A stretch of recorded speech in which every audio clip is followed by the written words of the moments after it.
What are some of the best white wines for beginners to try? Well, stick around because today we're going to talk about probably the most famous grape in the world, Chardonnay. We're going to talk about some of the backstory of Chardonnay, we'll talk about the styles and flavors, and I'll give you some suggestions on how to best enjoy the wine.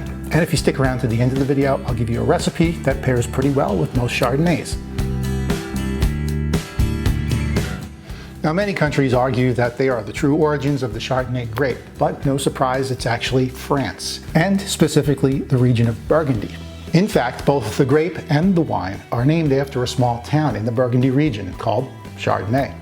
To this day, almost all white French Burgundy is still made with Chardonnay.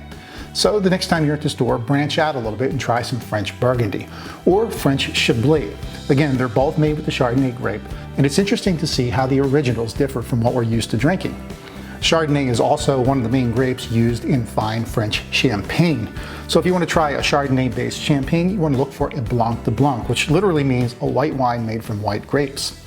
We already know that Chardonnay originates in the Burgundy region of France, but it's so adaptable that it's now found in almost every winemaking region in the world. In total, worldwide, there are over 400,000 acres now. And as you'd expect, the flavor of Chardonnay changes depending on where it's grown.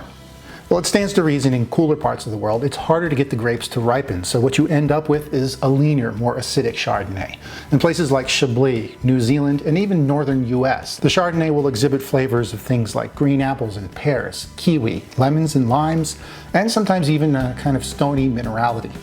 And in warmer parts of the world like California, Sicily, and Australia, you get these really ripe and juicy Chardonnays. You'll taste things like passion fruit, guava, pineapple, mangoes, and even citrus peel. Now, there's one more flavor aspect that we should talk about when it comes to Chardonnay, and that would be oak. Winemakers have learned that when they store Chardonnay in an oak barrel, a chemical change occurs that causes a really sharp and bright acidic Chardonnay to become round and smooth, almost buttery. When it's really heavily oaked, you almost get like these butterscotch candy flavors. You can tell when a wine has been really heavily oaked because the color changes. Sometimes you get this really dark, deep golden color, almost orange. By the way, if an oaky, buttery, and spicy Chardonnay is not your thing, you can get an unoaked Chardonnay like this one here from Chile. So what kind of foods pair with Chardonnay? Once again, it depends on the style. For lighter and more lean, sharp styles of Chardonnay, I'd pair them up with almost anything you put with lemons. Things like ceviche or guacamole, shellfish, and even a citrus rubbed hen.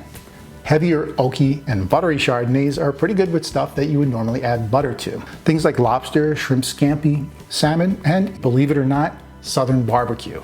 As far as pricing is concerned, you can expect that the more traditional areas where Chardonnay is grown, places like Burgundy, Chablis, and Champagne, are going to command the highest prices. You can get some reasonable bottles there, but for a really nice one, you're going to spend upwards of $100 or more.